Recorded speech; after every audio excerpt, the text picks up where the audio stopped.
Bullies tied a quiet farm girl to a tree. One call later, her Delta Force husband arrived. The morning mist hung low over the valleys of Cedar Ridge, Montana, where the mountains cast long shadows across endless stretches of wheat and barley.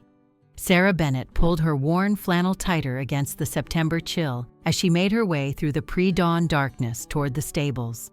At 23, she'd been running her family's horse ranch almost single-handedly since her father's stroke 2 years ago. The work was hard, solitary, but she found peace in the routine of caring for the horses, mending fences, and managing the 100 acres that had been in her family for 3 generations. Cedar Ridge was the kind of town where everyone knew everyone's business, where the same families had lived for decades, and where outsiders were viewed with suspicion that could last years.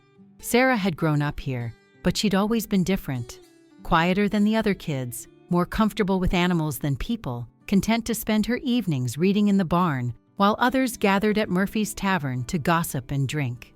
That difference had made her a target since middle school, though back then it had been mostly whispers and exclusion. Things changed when Marcus Coleman returned to town.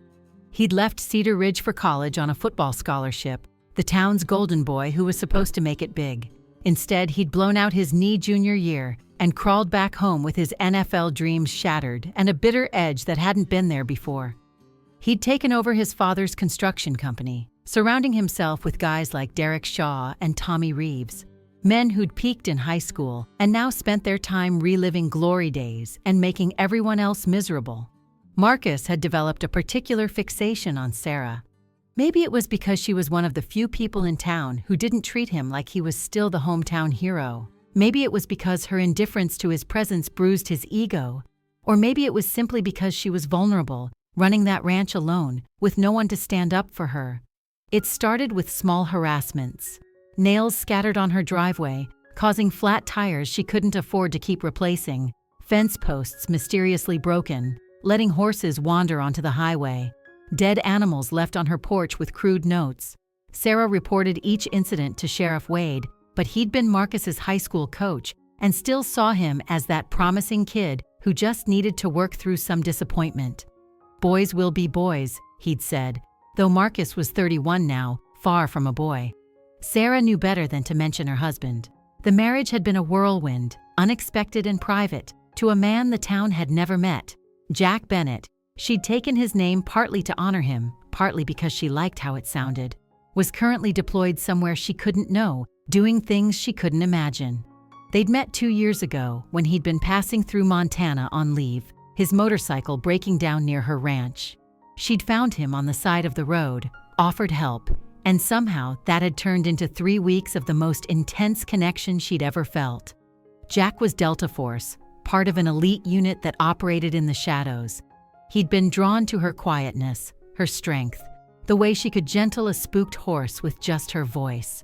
She'd been drawn to his steady presence, the way he made her feel safe without making her feel weak. They'd married in a tiny courthouse ceremony in Wyoming, just the two of them, and a witness pulled from the street. He'd deployed 2 days later, and they'd kept their marriage secret at his request. His work made him enemies, and he didn't want her to become a target. They communicated when they could, through encrypted emails and rare satellite phone calls. She wore her wedding ring on a chain around her neck, hidden beneath her shirts. To Cedar Ridge, she was still just strange, solitary Sarah Bennett, the girl who talked to horses more than people. The harassment from Marcus and his crew had been escalating for months. They'd killed 3 of her chickens, spray-painted obscenities on her barn, and run her off the road twice when she was driving into town for supplies. Each incident was designed to look like it could have been an accident or a prank. Nothing serious enough to force real action from law enforcement, but enough to wear her down, make her afraid. Sarah had grown up tough, though. Ranch life didn't allow for weakness. She'd birthed foals in blizzards, put down horses she'd raised from colts when injury or illness made it necessary, worked 18-hour days during harvest season. She could handle Marcus Coleman and his pathetic need to feel powerful.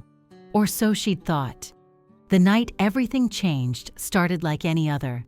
Sarah had spent the day repairing a section of fence near the eastern boundary of her property, where it bordered the old Hutchinson place that had been abandoned for years. The work was tedious but necessary. The posts had been deliberately loosened, she was sure of it, though proving it was another matter. By the time she finished, the sun was setting, painting the mountains in shades of gold and crimson. She was walking back to her truck when she heard engines approaching.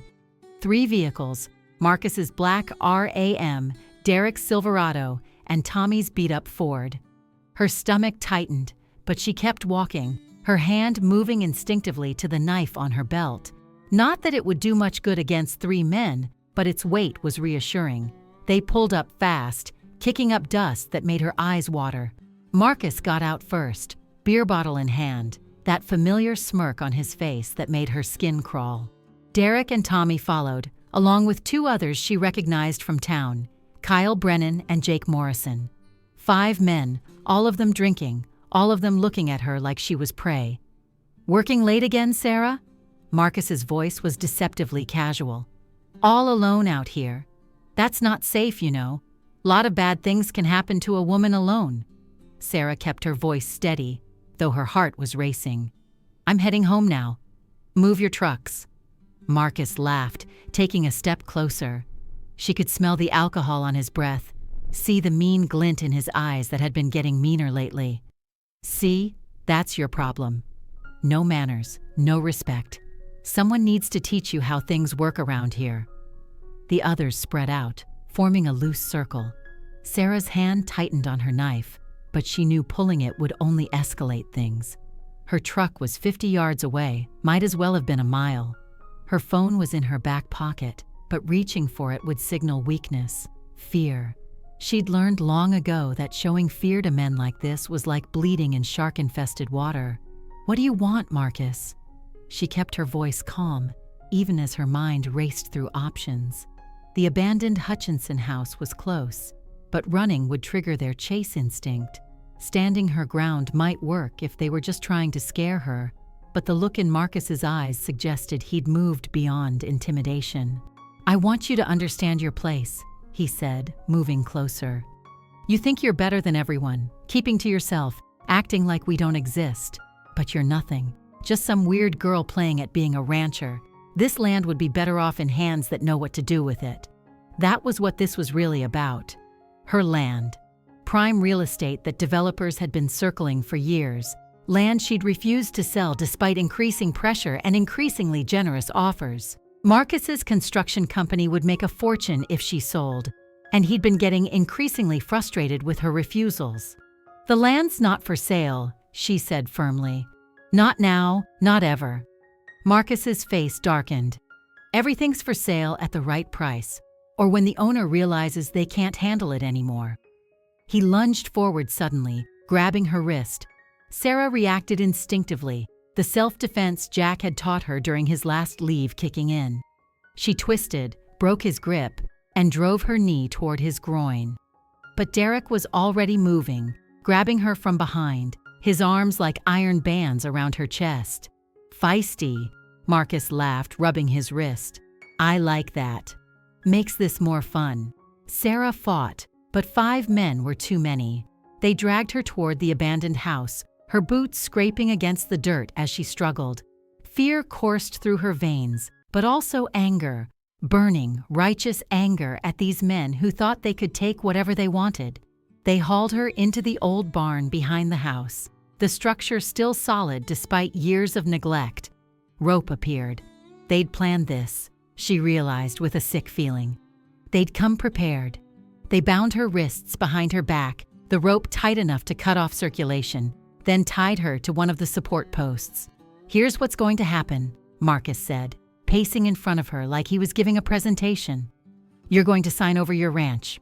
Tonight. We've got the papers right here." He pulled out a folder from his jacket. "Fair market value, all legal and proper. You sign, we let you go, you leave town, everyone's happy." "Go to hell," Sarah spat. Marcus backhanded her, the crack echoing in the barn. Her vision blurred, taste of copper in her mouth. "Wrong answer. See, if you don't sign, things get unpleasant. We've got all night, and no one knows you're here. Your daddy's too sick to notice you're gone. No neighbors for miles, just us." Derek laughed, an ugly sound. Maybe we should have some fun first.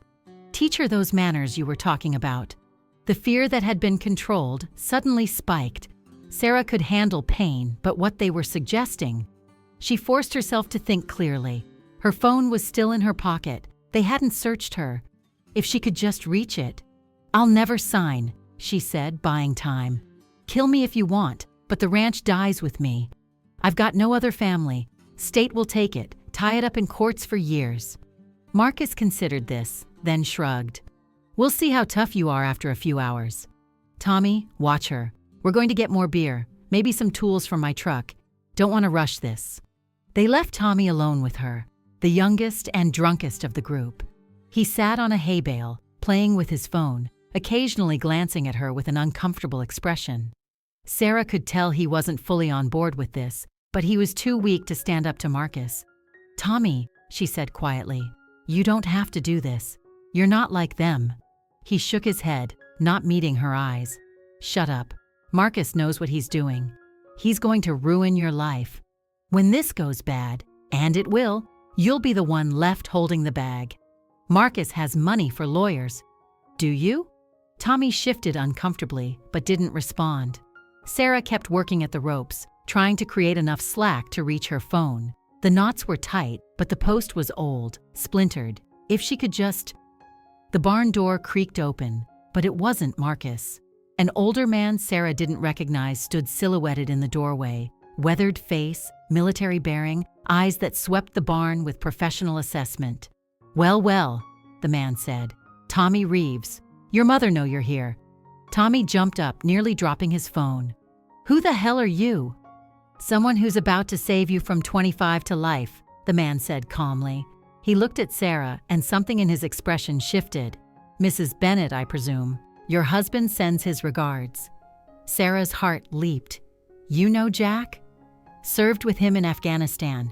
He asked me to keep an eye on you while he's deployed. Looks like I'm just in time." He turned back to Tommy. "You've got 30 seconds to run, boy. After that, you're part of this." Tommy didn't need to be told twice. He bolted, stumbling over his own feet in his haste to escape. The older man, Sarah still didn't know his name, moved to her quickly, pulling out a knife to cut her bonds. "Name's Bill Harrison," he said as he worked. "Master Sergeant, retired. Jack saved my life in Kandahar. When he heard I'd retired to Montana, he asked me to check on you occasionally. Been watching these idiots escalate for weeks, but tonight they crossed a line." Sarah's wrists came free, and she rubbed them, trying to restore circulation. "Marcus will be back any minute with the others." Bill smiled, a cold expression that reminded her of Jack when he was in what she called his soldier mode. "I'm counting on it. Called some friends on my way here. Your husband's not the only one with connections." As if on cue, they heard vehicles approaching. Not just Marcus's group, but others. Many others. Bill helped Sarah to her feet, positioning himself between her and the door. Marcus burst in first, his face contorting with rage when he saw Sarah free and Bill standing there. "Who the fuck are you, old man?" "Someone you should have researched before targeting Jack Bennett's wife," Bill said calmly. Marcus laughed, but it sounded forced. "Jack Bennett? Never heard of him." "Delta Force," Bill said simply. "Currently operational, but very aware of what you've been doing to his wife. He wanted to handle this personally, but since he's saving the world at the moment, he asked his brothers to step in." The barn door opened wider, and men filed in. Not just any men. Sarah could tell immediately these were soldiers, even in civilian clothes. They moved with the same controlled precision Jack did, the same awareness of their surroundings. There were 8 of them, all focused on Marcus and his crew. Derek tried to run, but one of the soldiers clotheslined him casually, dropping him to the dirt. Kyle and Jake raised their hands immediately, recognizing the situation had shifted dramatically against them. Marcus, though, was too drunk or too stupid to back down. "This is kidnapping," he slurred. "Federal crime. She was going to sign papers to sell her ranch. All legal."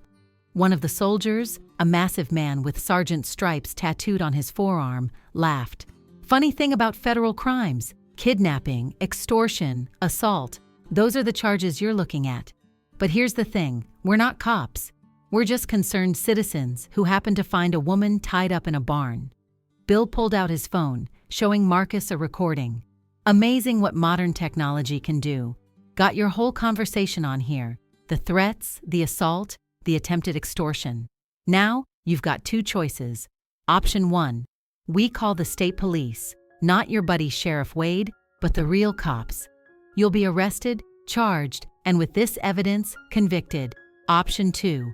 You and your boys disappear. Tonight. Leave Montana. Don't come back. Don't contact Mrs. Bennett again." Marcus's face had gone pale. "You can't just run us out of town."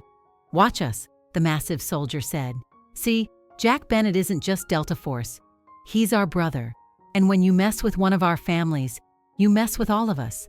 This is us being nice, giving you a chance to walk away. Jack won't be so generous when he gets back."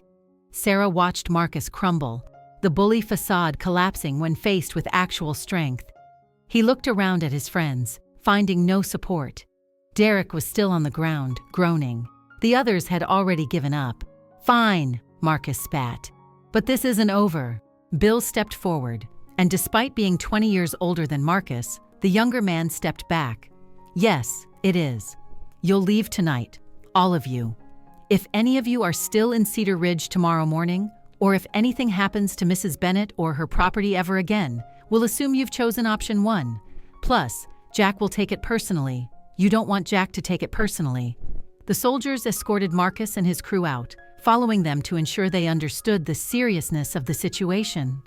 Bill stayed with Sarah, who was finally allowing herself to shake now that the immediate danger had passed. "Thank you," she said quietly. "I didn't know Jack had asked anyone to watch out for me." Bill smiled, warmer this time.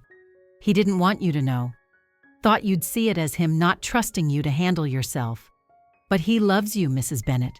Talks about you all the time. The quiet girl who tamed wild horses and stole his heart." Sarah felt tears threatening. She'd been so strong for so long, handling everything alone. "Is he okay?" "Jack? I haven't heard from him in 3 weeks." "He's fine. Can't say where he is or what he's doing, but he's fine. Should be home within the month if all goes well." Bill studied her face, noting the bruise forming where Marcus had hit her. "You need to file a report. I know Sheriff Wade is useless, but we need this on record." "What's the point? Wade will just minimize it like always. Because Sheriff Wade won't be sheriff much longer.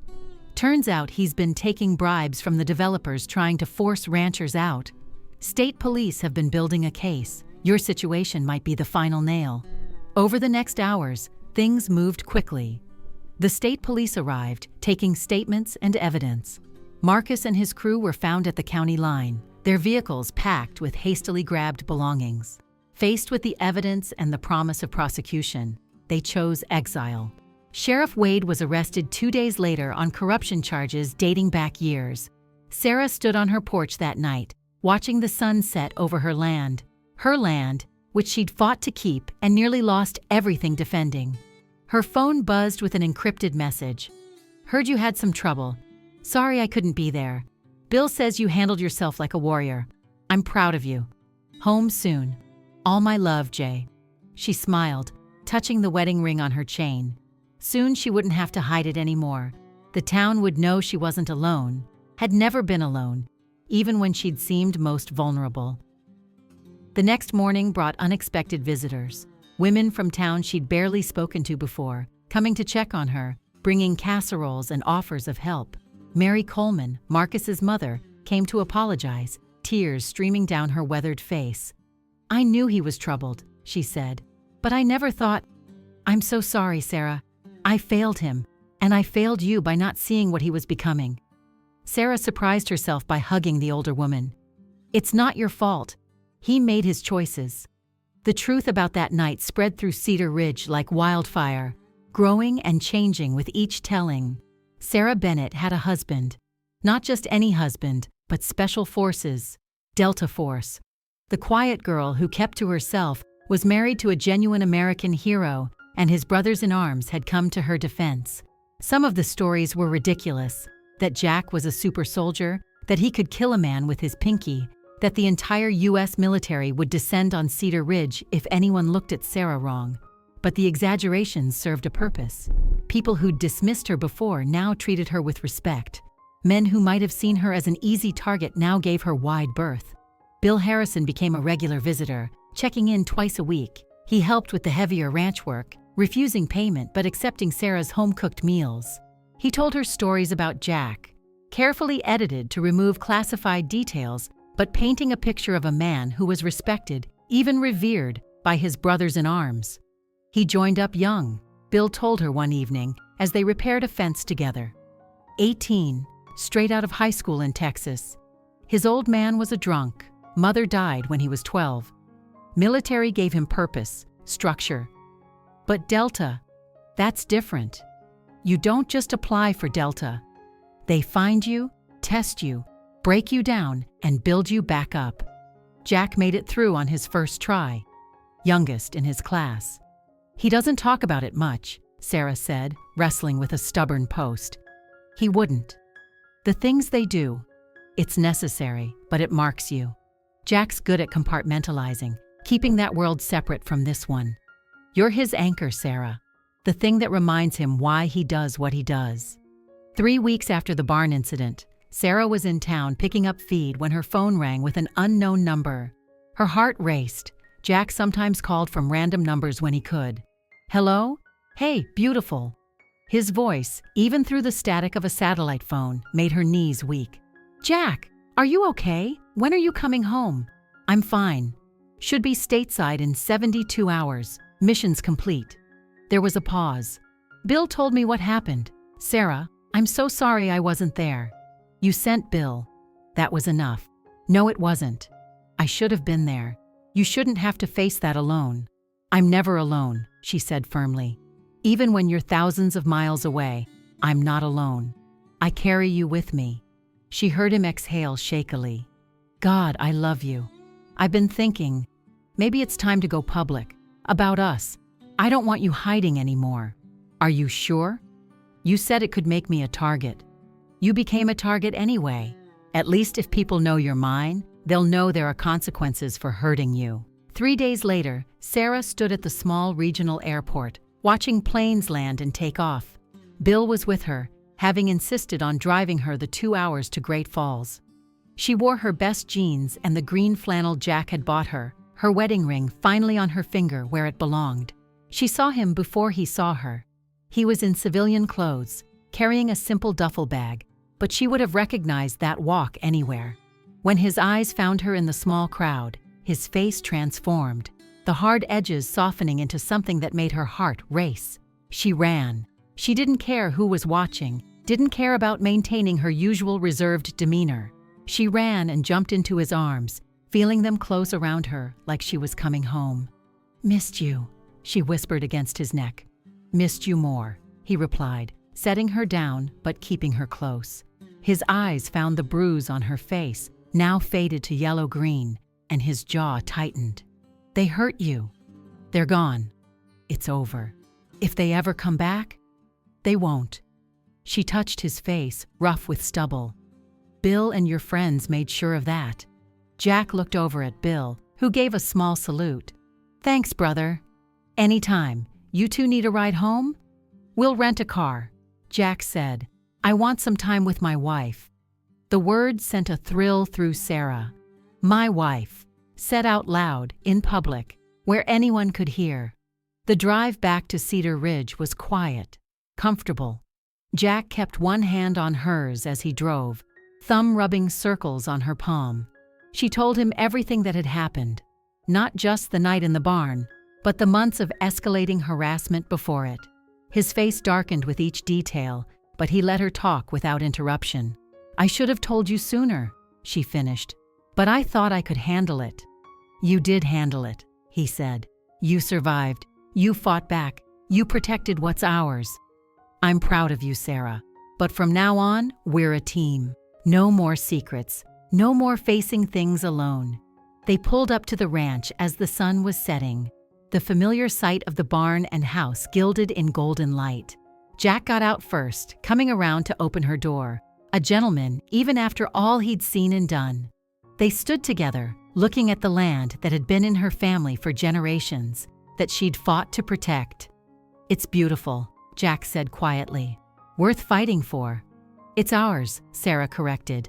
"Worth fighting for together." That night, for the first time in months, Sarah slept deeply and without fear.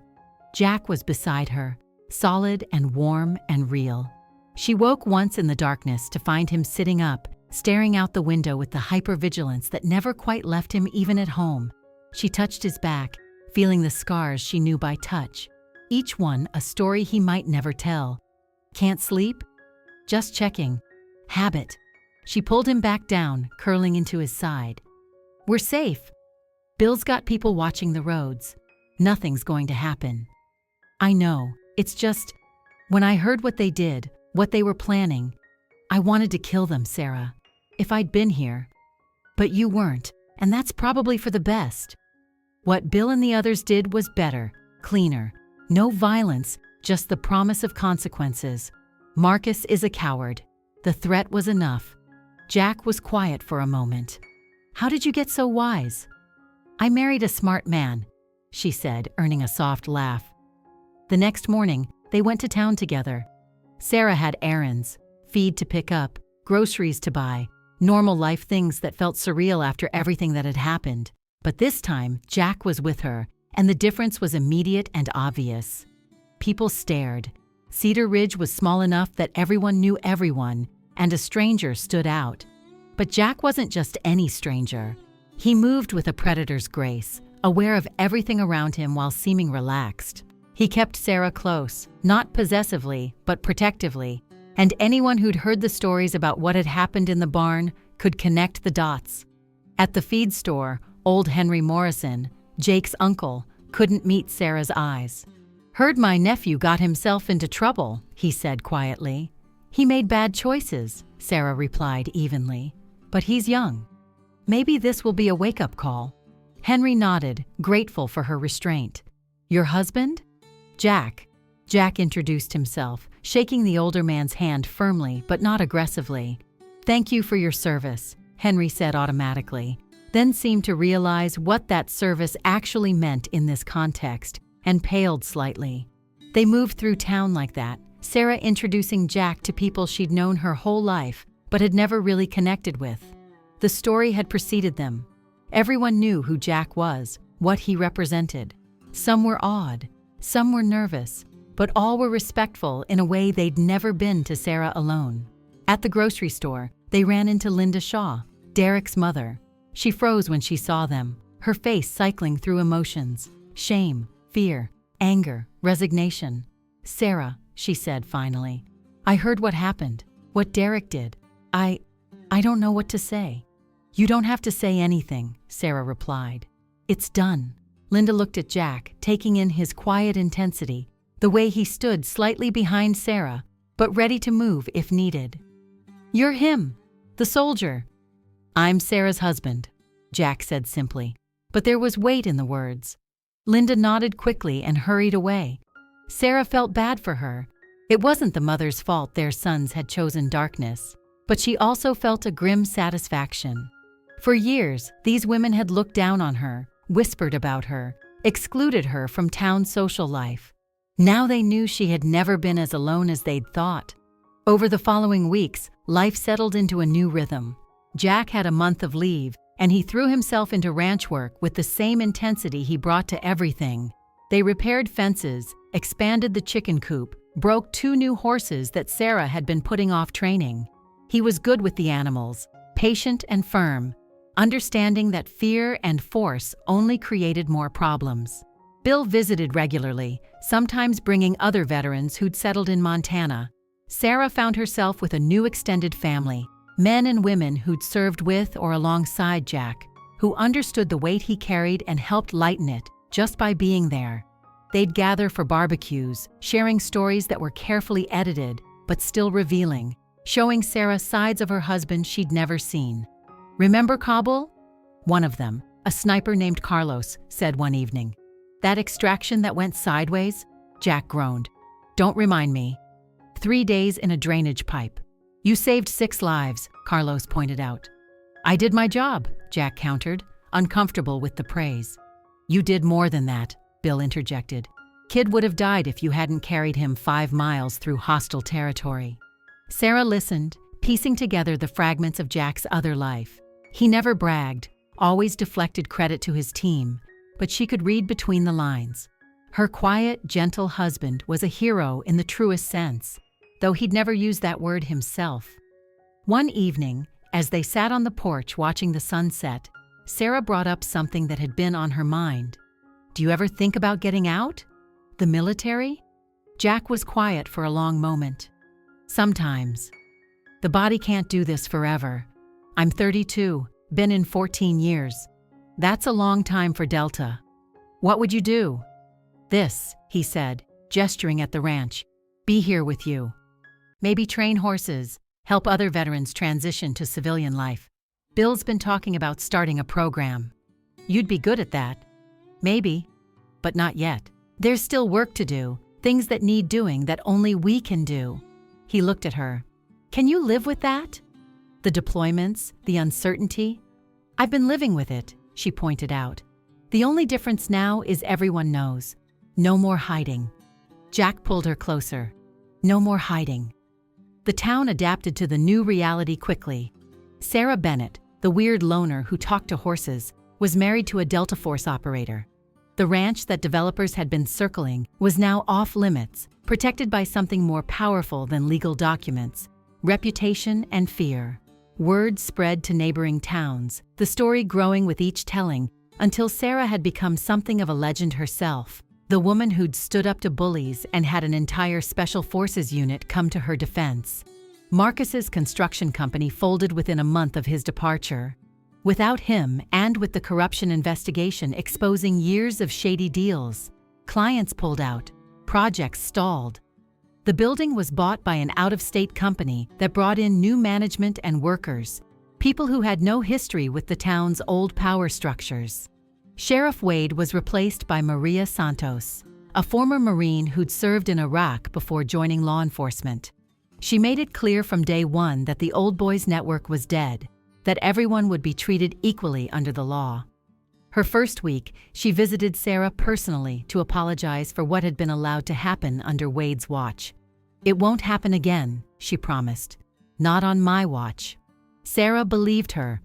There was something in Santos's eyes, a familiar hardness that she recognized from Jack and his brothers. Someone who'd seen darkness and chosen to fight it rather than join it. As Jack's leave drew to an end, Sarah found herself dreading the goodbye, but also feeling stronger about facing it. She wasn't alone anymore. Not really. She had Bill and his network of veterans. She had the newfound respect of the town, and she had the knowledge that Jack would always come back to her. The night before he left, they didn't sleep. They talked instead, about everything and nothing, about dreams and fears and the future they were building together. I want children someday, Sarah admitted quietly. When you're ready to leave the service. Me too, Jack said. Little girls with your eyes and your way with animals. Boys with your strength and honor. God help us if they get your stubbornness and my training, Jack laughed. They'll be unstoppable. Like their mother. Morning came too soon. Jack was packed and ready, back in uniform, transforming from her husband into the warrior the world needed. But before that final transformation, he stood with her in their kitchen, holding her close. I'll be back, he promised. I don't know when, but I'll be back. I know. She touched his face, memorizing it. I'll be here. The ranch will be here. We'll be waiting. Stay safe. If anything happens, anything at all, you call Bill. I will. I mean it, Sarah. No handling things alone anymore. No handling things alone, she agreed. Bill drove Jack to the airport, giving them privacy for their goodbye. Sarah stood on the porch long after the truck disappeared down the road, her wedding ring catching the morning light. She had work to do, horses to feed, fences to check, a life to maintain. But for just a moment, she allowed herself to feel the full weight of loving someone whose job was to walk into danger. Then she squared her shoulders and headed to the barn. The horses nickered in greeting, and she found comfort in the routine, in the physical work that had always grounded her. This was her battlefield, just as Jack had his. They were both fighters in their own way, protecting what mattered. That evening, Bill stopped by with dinner and news. Jack made it to base. He'll be wheels up in 6 hours. Where? Can't say. But he wanted you to know he loves you. Sarah smiled, touching her ring. I know. Life continued. The ranch thrived without the constant harassment and sabotage. Sarah hired 2 hands, veterans Bill had recommended, men who needed work and purpose after returning from their own wars. They didn't talk much, but they worked hard and treated the animals with respect, which was all she required. The town's attitude toward her had completely shifted. Where once she'd been ignored or mocked, now she was invited to social gatherings, asked her opinion on town matters, treated as someone of consequence. It was a bitter irony. She'd had to nearly die for them to see her as human. Linda Shaw approached her one day at the farmer's market, nervous but determined. Sarah, I need to apologize. Not for Derek, that's his burden, but for myself. I stood by for years watching you struggle, hearing the whispers, and I did nothing. I was a coward. Sarah studied the older woman, seeing genuine remorse. We all make choices, Linda. The question is what we do next. I want to help. Your ranch, the work you're doing with veterans. I have accounting experience and time. Let me contribute something positive for once. It was an unexpected offer, but Sarah had learned that sometimes the best allies came from unexpected places. Come by tomorrow, we'll talk. Linda became a regular presence at the ranch, handling the books and paperwork that Sarah had always struggled with. Other women followed, forming an informal support network. Mary Coleman started bringing meals when Sarah was working late. Helen Morrison organized a fundraiser for the veteran program Bill was developing. Women who'd been strangers or worse were becoming, if not friends, then allies.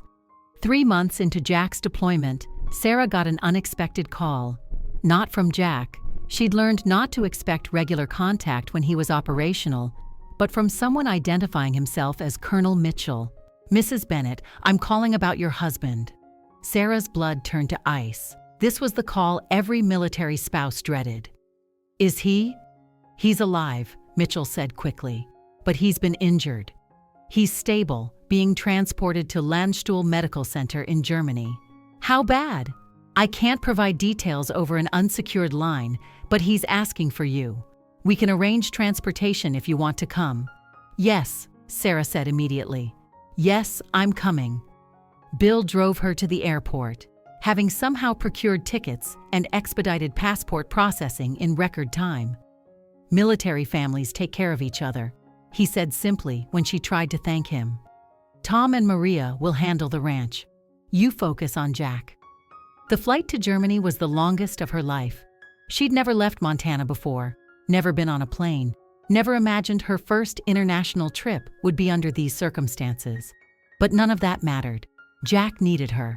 At Landstuhl, she was met by a liaison officer who escorted her through the maze of military medical bureaucracy. Finally, she was led to a room where Jack lay connected to various machines, his left leg elevated and immobilized, bandages covering much of his torso. His eyes opened when she entered, and despite the pain medication, they focused on her immediately. Hey, beautiful! She was at his side instantly, careful not to jostle anything as she took his hand. What happened? IED convoy hit outside, a place I can't name. Got most of my team out but caught some shrapnel. He squeezed her hand weakly. Doc says I'll walk again, but it'll take time. How much time? 6 months minimum, maybe more. Sarah, this might be it for me. Might be medical retirement. She could hear the fear in his voice, not of the injury, but of losing his purpose, his identity as a soldier. Then you come home, she said firmly. We run the ranch together. We start that program with Bill. We have those kids we talked about. You don't stop being who you are just because you're not deployed. Jack's eyes filled with tears, something she'd never seen before. I don't know how to be anything else. Then we'll learn together. That's what marriage is. She stayed for 2 weeks until Jack was stable enough to be transported back to the States. She met other members of his team, men who spoke of Jack with a reverence that bordered on worship. He'd gone back for them, they said. After the IED hit, despite his injuries, he'd gone back into the kill zone 3 times to pull wounded teammates to safety. "Your husband's a hero," one young soldier told her, his own arm in a sling. "I'd be dead if not for him." "I know," Sarah said simply. Jack was transferred to Walter Reed, then finally to a rehabilitation center in Colorado. Sarah divided her time between the ranch and visiting him, grateful for Bill and the network of support that kept things running in her absence. The town rallied around her in unexpected ways. Fundraisers appeared without her asking. People volunteered to help with ranch work. Even some of the developers who'd been circling her land backed off. Whether from respect or fear, she didn't know or care. Jack's recovery was slow, painful. The physical therapy was brutal, and there were days when his frustration boiled over, when the limitations of his injured body made him rage against the unfairness of it all. Sarah weathered these storms, understanding that his anger wasn't really at her, but at the situation, at the loss of the life he'd known. "I'm broken," he said one particularly bad day. "You didn't sign up for this." "I signed up for you," she replied. "All of you. The good days and the bad, the deployments and the homecomings. This is just another battle, and we don't quit." Slowly, incrementally, he improved. The leg that doctors worried he'd lose began to bear weight. The scars faded from angry red to pink to white. The nightmares decreased, though they never fully went away. Sarah learned to recognize the signs of a bad night, when memories of missions she'd never fully know about haunted him. After 8 months of treatment and rehabilitation, Jack came home for good. He walked with a cane, would probably always have a limp, but he walked. The town turned out for his homecoming, American flags lining Main Street. Sheriff Santos had organized an honor guard of veterans. It was overwhelming for someone who'd operated in shadows for so long, but Sarah could see Jack beginning to understand that his service hadn't been invisible, that it mattered to these people. They settled into a new rhythm. Jack took over much of the horse training, finding that working with traumatized animals helped him process his own trauma. Bill's veteran program became official, with funding from the state and private donors. The ranch became a place of healing, not just for animals, but for people. Marcus Coleman never returned to Cedar Ridge. Word filtered back that he'd moved to California, was working construction again, keeping his head down. Derek and Tommy had scattered too. The group that had terrorized Sarah dissolved completely. Sometimes she wondered if they ever thought about that night in the barn, if they understood how close they'd come to destroying lives, including their own. A year after Jack's return, Sarah stood in their kitchen, holding a pregnancy test with trembling hands. Positive. She was carrying their child, the future they'd dreamed about during long satellite phone calls and hospital visits. When she told Jack, he cried for the second time since she'd known him. "We're having a baby," he said, wonder in his voice. "We're having a baby," she confirmed. The pregnancy brought the community even closer. Women who'd been mothers for decades shared advice and hand-me-downs.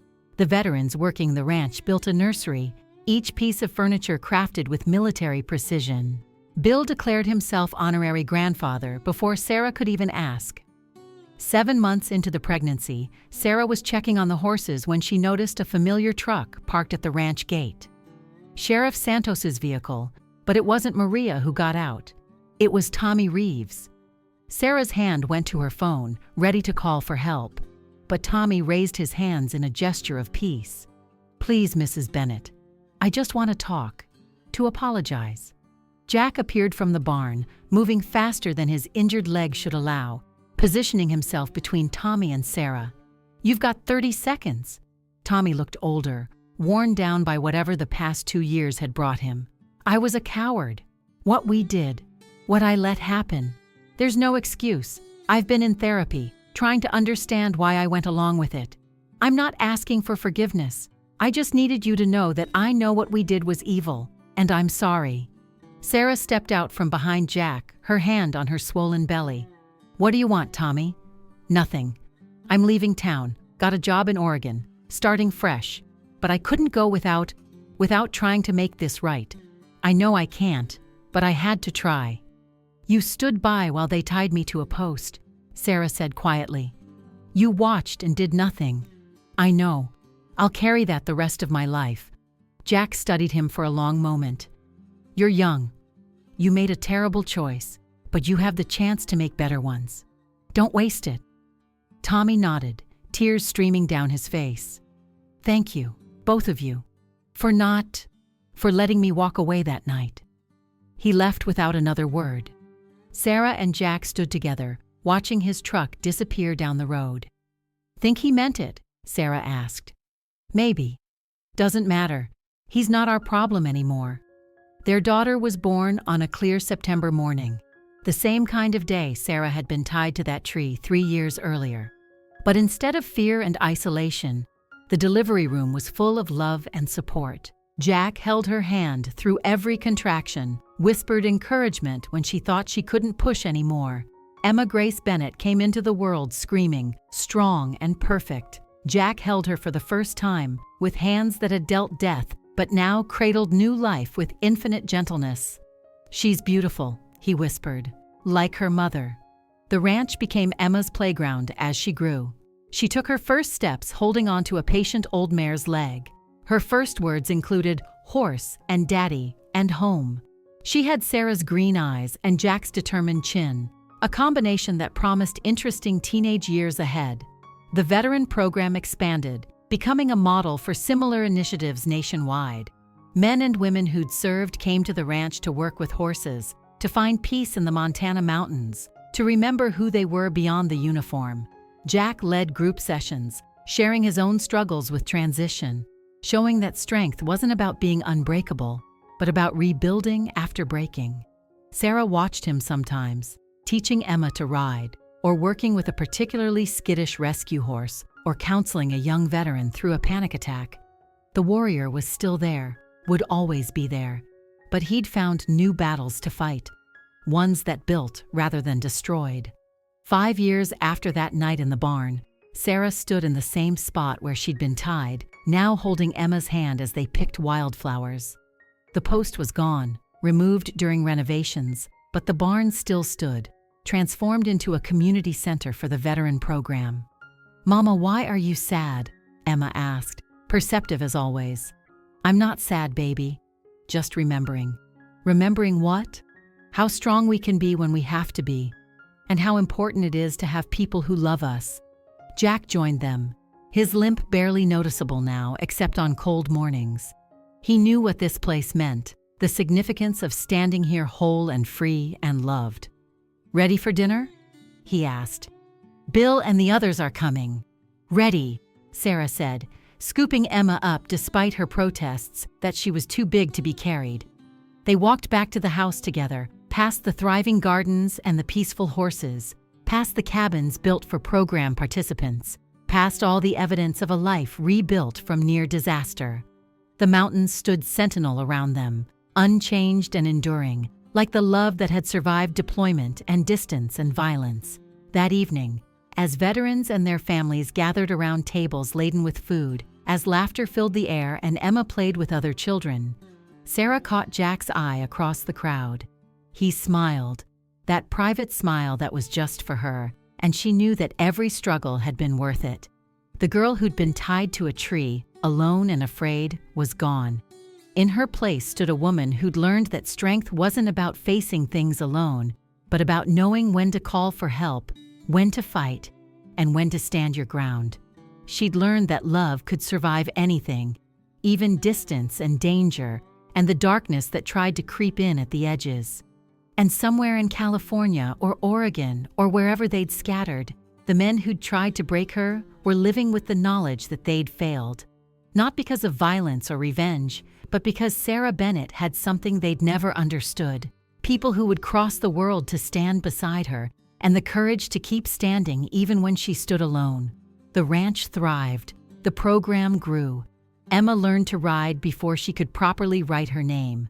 Jack found peace in teaching others to find theirs. And Sarah, who'd once been the quiet girl nobody noticed, became the heart of a community that had learned sometimes too late, but eventually, to see her worth. On quiet mornings, when mist hung over the valley and the horses grazed peacefully in fields her family had worked for generations, Sarah would sometimes think about that night, not with fear or anger anymore, but with a strange gratitude, not for what had happened, that would always be wrong, but for what had come after, for the revelation of Jack's protective love, for the community that had finally embraced her, for the strength she'd found in herself. Bill often said that combat revealed who people really were, stripped away pretense, and showed the true character beneath. That night in the barn had been Sarah's combat, and she'd discovered she was stronger than she'd known. But more importantly, she'd discovered she was loved more deeply than she'd imagined, by a man who'd literally flown across the world to protect her, by veterans who'd adopted her as family, by a community that had finally learned to value what had always been there. The story of that night became legend in Cedar Ridge, told and retold, growing with each telling. The farm girl who'd called in Delta Force, the bullies who'd fled in the night, the quiet woman who'd turned out to have the most dangerous guardian angel imaginable. But Sarah knew the real story was both simpler and more complex than the legend. It was a story about love and loyalty, about standing up to cruelty, about the bonds forged in hardship. It was about a marriage tested by distance and danger, but never broken. It was about a community learning to protect its vulnerable instead of exploiting them. Most of all, it was about the truth that no one is ever as alone as they might seem, that help can come from unexpected places, and that sometimes the quietest people have the strongest voices when they finally choose to use them. Years passed. Emma grew strong and confident, never knowing the fear her mother had lived with. Jack's nightmares faded to occasional whispers. The ranch became a beacon for healing, written about in magazines and visited by people from across the country seeking the peace it offered. Marcus Coleman died in a construction accident in California, a mundane end for someone who'd once terrorized others. Sarah felt nothing when she heard, not satisfaction, not sorrow, just a closing of a chapter that had ended long ago. Derek Shaw ended up in prison for assault in another state, his pattern of violence finally catching up with him. Tommy Reeves, surprisingly, seemed to have actually changed. Bill heard through contacts that he was working as a counselor for at-risk youth in Portland, trying to prevent others from making his mistakes. On Emma's 5th birthday, surrounded by friends and chosen family, Sarah watched her daughter blow out candles on a cake shaped like a horse. Jack stood beside her, his arm around her waist, both of them marveling at the life they'd built from the ashes of that terrible night. "No regrets?" Jack asked quietly. "None," Sarah replied. "Every scar was worth this." He kissed her temple, a gesture so tender from a man capable of such violence. "You saved me, you know, not just by being someone worth coming home to, but by showing me there was life after war." "We saved each other," she corrected. As the party continued around them, children laughing and veterans swapping stories, Sarah thought about the journey that had brought them here. From a frightened girl tied to a post to a woman standing strong with her family. From a soldier lost between two worlds to a man who'd found his purpose in peace. From a town divided by petty cruelties to a community learning to heal together. The old barn still stood, transformed but remembering. Sometimes new program participants would ask about its history, sensing the weight of memory in its walls. Sarah would tell them simply that it was a place where she'd learned that no one fights alone, that even in the darkest moments, help could come. She didn't need to tell them the whole story. They were living their own versions of it, finding their way from darkness to light with the help of others who understood. Jack would add that the barn was where he'd learned that being a warrior wasn't just about fighting enemies, but about protecting what mattered. That sometimes the most important battles were the ones fought with compassion instead of violence, with patience instead of force. Together, they'd turned a place of trauma into a place of healing. The post she'd been tied to was gone, but in its place grew a garden that Emma tended with careful hands. Life from death, beauty from ashes, strength from suffering. And in the end, that was the real victory. Not the bullies driven away or the fear conquered, but the life built afterward. the love that endured, the community that grew, the child who would never know the isolation her mother had faced, the peace that warriors found in working with their hands and gentle hearts. Sarah Bennett, who'd once been dismissed as nobody important, had become the cornerstone of something beautiful and lasting. Not through violence or revenge, but through resilience and the courage to accept help when it came. Through the love of a man who'd crossed the world to protect her, and the family they'd chosen who'd stood guard when he couldn't. The mountains watched over it all, ancient and patient. Having seen generations of struggle and triumph on this land, they would watch Emma grow, would see her children play in the same fields, would witness the continuation of a legacy that had almost ended in a barn on a stormy night, but instead had become something stronger and more beautiful than anyone could have imagined. And somewhere, in briefing rooms and forward operating bases, Jack's story was told to younger soldiers. Not the classified missions or the medals he'd earned, but the story of the night he'd gotten the call about his wife. The night Delta Force had mounted an unofficial operation to save not a diplomat or an asset, but a woman who trained horses in Montana. It became a reminder of why they fought, what they protected, who waited for them at home. The story always ended the same way, with the assurance that no soldier's family stood alone, that the brotherhood extended beyond the battlefield, that love could reach across any distance and strike down any threat. It was a promise and a warning, a testament to the bonds that held them together and the fury that would descend on anyone who threatened what they held dear. For Sarah, the story had a different ending. It ended with morning coffee on the porch, watching Emma chase chickens while Jack worked with a new rescue horse. It ended with quiet evenings and loud gatherings, with the satisfaction of hard work and the peace of safety. It ended with the knowledge that she'd been tested and had not broken, that she'd found strength she didn't know she had, and love deeper than she'd thought possible. The girl tied to the tree was gone, but she'd left behind something better, a woman who knew her worth, a wife who understood sacrifice, a mother who would raise her daughter to be strong but never cruel, fierce but never predatory. A woman who'd learned that sometimes the greatest courage was in asking for help, and that true strength came not from standing alone, but from standing together. And so the ranch thrived, the program grew, the family flourished, life moved forward, carrying the lessons of the past, but not trapped by them. Every sunrise brought new possibilities, every sunset, peaceful rest. The storms still came, they always would, but now there was shelter, strong and sure, built by hands that had known violence but chosen gentleness, hearts that had known fear but chosen love. This was the real victory, the true happy ending, not a dramatic rescue or a moment of revenge, but year after year of ordinary days made extraordinary by the love that filled them. Days of work and rest, of challenges met and overcome, of a child's laughter and a husband's quiet strength, of a community that had learned to protect its own, and a woman who'd learned she'd never really been alone.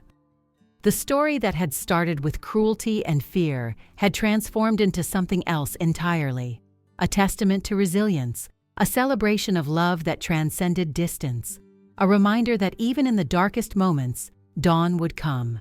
And when it did, it would reveal not just survival, but triumph, not just endurance, but joy, not just a life saved, but a life fully lived. Sarah stood on her porch, 30 years old now, watching her family and chosen family gather for another evening meal. The girl who'd been tied to a tree at 16 was a memory, a ghost of a different life. In her place stood a woman who'd been tested by fire and emerged not hardened but tempered, not bitter but wise, not alone but surrounded by love that had proven itself in the crucible of crisis. The sun set behind the mountains, painting the sky in shades of gold and purple, the same colors that had witnessed her darkest hour. But now they meant something different. Not an ending, but a promise of tomorrow, another day of the life she'd fought to keep, the love she'd refused to let go, the future she was building one day at a time. And in that future, Emma would grow up strong and unafraid. Jack would find complete peace with his new mission. The ranch would shelter more warriors learning to be whole again. The town would remember the lessons learned in cruelty's aftermath.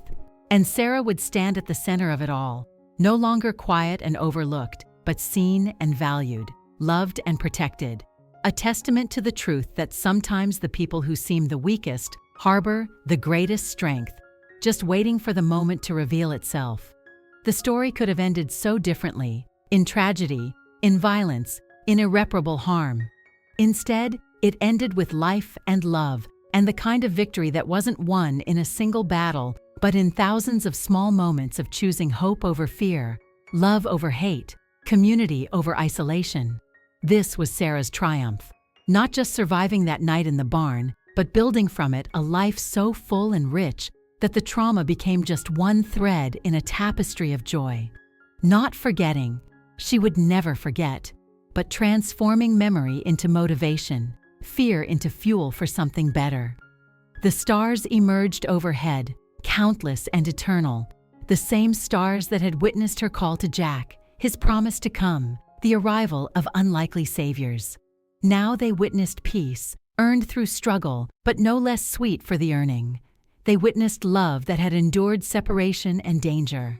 They witnessed a family that had grown from 2 to 3 and beyond, encompassing all who needed shelter, and finding it at a ranch in Montana where a quiet woman had refused to be broken. And in the end, that refusal was everything. The refusal to give in to fear, to accept cruelty as inevitable, to believe she deserved the treatment she'd received. The refusal to face it alone when help was available. The refusal to let trauma define her future. The refusal to become bitter or cruel in response to bitterness and cruelty. Sarah Bennett had refused to break, and in that refusal, she'd found not just survival, but triumph. Not just safety, but purpose. Not just love, but a love that could move mountains, or at least move a Delta Force unit to cross the country on an unofficial mission to save one woman who mattered more than any official operation ever could. The night settled over Cedar Ridge, peaceful and full of promise. In the morning, there would be horses to feed, veterans to counsel, a daughter to raise, a husband to love. There would be challenges and setbacks, moments of doubt and fear, but there would also be this, the absolute certainty that she would never face any of it alone. The girl who'd been tied to a tree was gone, but her story lived on, not as a cautionary tale, but as an inspiration, a reminder that strength comes in many forms, that help can arrive from unexpected places, that love is stronger than fear, and that sometimes the quietest voices, when finally raised, can shake the world.